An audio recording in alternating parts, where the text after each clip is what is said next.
নমস্কার। আজকে এমন একজন মানুষের সাথে আপনাদের পরিচয় করিয়ে দেব। উনি হচ্ছেন আমাদের সবার অত্যন্ত প্রিয় মানুষ, কাছের মানুষ, শ্রী অমল চৌধুরী মহাশয়। আপনারা ওনাকে হয়তো চিনে থাকবেন, দেখে থাকবেন। উনি বিগত বহু বছর আগে আমাদের কলকাতা দূরদর্শনে যে সমস্ত কাজকর্মগুলো হতো তার সাথে ওতপ্রোতভাবে জড়িত ছিলেন এবং সিনেমায় উনি প্রচুর অভিনয় করেছেন। এই অমলদাকে আজকে আমরা আমাদের মাঝখানে পেয়ে গেছি। তো আপনারা শুনুন অমলদার মুখে তার অভিজ্ঞতার কথা এবং আমাদের জেবিএস প্রোডাকশনে উনি যেভাবে রয়েছেন ওনার অভিমত, ওনার বক্তব্য আমরা আপনাদের কাছে তুলে ধরছি। নমস্কার, আমি অমল চৌধুরী। আমার মেন কাজ হলো ছবি আঁকা। তখন চুল চেহারা একটা অন্য ধরনের ছিল। যাই হোক, লোকেশন দেখতে বেরিয়েছিল কয়েকজন স্টুডিও পাড়ার লোক। আমাকে দেখেই আমার বাড়িতে মা দাদার সঙ্গে যোগাযোগ করে আমাকে নিয়ে যায়। তখন থেকে ওদের সঙ্গে একটা ওতপ্রোতভাবে জড়িয়ে গেছিলাম। মহলার অসুর থেকে শুরু করে তারপর নানা সিনেমা, সিরিয়াল। এই দুদিন আগেও একটা যোগাযোগ হলো, নতুন করে আবার ডাক দিয়েছে। এতে নানা অভিজ্ঞতা হয়েছে। তারপরে বাড়িতে আমার একের পর এক দুর্ঘটনা ঘটেটার জন্য আমি লাইনটাকে ঠিকমতো ধরে রাখতে পারিনি। অনেক ভালো ভালো চান্স পেয়েও যেতে পারিনি। কিন্তু মনটা সবসময় ওখানেই থাকে। ভীষণ ভালো লাগে আমার যখন জড়িয়ে গেলাম এইভাবে ধীরে ধীরে ধীরে ধীরে, মানে একটা প্রেমে পড়ার মতন। তো এই রিসেন্ট শঙ্করদা শুভ্রর সঙ্গে পরিচয় হওয়ার পরে জেবিএস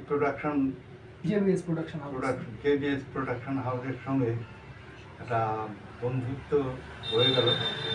আমি কয়েকজনকে চেষ্টা করছি যেখানে যোগাযোগ করে, এখানে সে খুব ভালো জায়গা। এইভাবে একটা যেরকম নেট প্র্যাকটিস বলি আমরা, অনেক অভিজ্ঞতা পারবে। অনেক দূরে দূরে গেলে পরে আগে তো এত কিছু হতো না, এখন তো প্রচুর হয়। আর এই যে সেন্টারগুলোর মাধ্যমে, মোবাইলের মাধ্যমে প্রচুর হচ্ছে। এতে কিন্তু যারা অভিনয়ের সঙ্গে যুক্ত ভালোবাসেন তাদের আলটিমেটলি ভীষণ উপকার হয়। আমার মনে হয় এটা অনেক দূরে দূরে কবে হবে, আদৌ হবে কিনা তার কোনো গ্যারান্টি নেই। কিন্তু এই হাতের সামনে এইভাবে করতে করতে প্রচারও হচ্ছে। এই প্রচারের মাধ্যমে হয়তো একটা ভালো জায়গায় সুযোগ পেয়ে যাবে। আর যদি নাও হয়, এটা কিন্তু যে সে জিনিস নয়, অভিনয়টা শেখা হয়। আর এরকম একটা পরিবেশ পাওয়া সত্যিই খুব কষ্টকর ব্যাপার। কারণ ওই লাইন ঘাটতে ঘাটতে আমাদের একটা তিক্ত অভিজ্ঞতা হয়ে গেছে। আমার কেন, যারাই জড়িত থাকে তাদের প্রত্যেকেরই কিছু না কিছু একটা তিক্ত অভিজ্ঞতা হয়ে যায়। তার কারণে আরও জোর দিয়ে বলছি, আগে অত দূর না গিয়ে এই সমস্ত জায়গায় একটু যোগাযোগ করুন। ছেলে মেয়েকে নিঃসন্দেহে পাঠাতে পারেন। এই অভিজ্ঞতাটা আগে হোক। সবার আগে ভিড় যেরকম শক্ত না হলে পরে কোনো কিছু হয় না। তারপরে অনেক সুযোগ সুবিধা আসবে। অত তেলিয়ে অত কাঠফার পরিয়ে সব কথা তো সবার সঙ্গে বলা যায় না।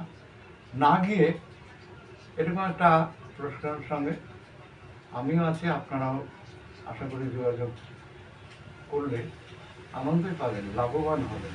আমি সেটাই চাই।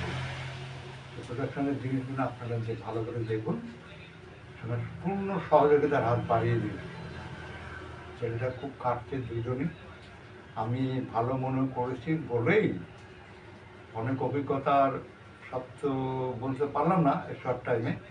আমার কথাতে এক কথাই বুঝে দেখুন, আপনারা এইখান থেকে শুরু করুন, সবচেয়ে লাভবান হবেন। তারপর পরে গিয়ে প্রস্তুতি করতে লাভ নেই, তখন অনেকটা নষ্ট হয়ে যায় অনেক কিছু। আমরা হাতের কাছে সুযোগ পেয়ে একে হাতটা ছাড়া করতে চায় না।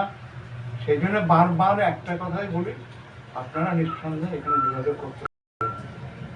এটা কোনো বিশাল কোনো লাভ হবে, বিশাল কোনো সুযোগ সুবিধা আমরা নেব, ওরা নেবে, এই প্রতিষ্ঠানটা নেই। আমি ভালো করে যাচাই করে দেখেছি বলে জোর গড়ায় আপনাদের সবাইকেই আরেকবার প্রণাম জানিয়ে আমি আমার অনুরোধটুকু আপনাদের কাছে রাখলাম। জেবিএস প্রোডাকশনের পক্ষ থেকে অমলদাকে, আমাদের অত্যন্ত প্রিয়, অত্যন্ত কাছের মানুষ অমলদাকে আমরা বারবার জানাই তার দীর্ঘায়ু কামনা করি এবং আমাদের পথ চলার পথে আমাদের বন্ধু অমলদা আমরা এগিয়ে চলি। আমাদের পক্ষ থেকে অমলদাকে অসংখ্য অসংখ্য ধন্যবাদ জানাই।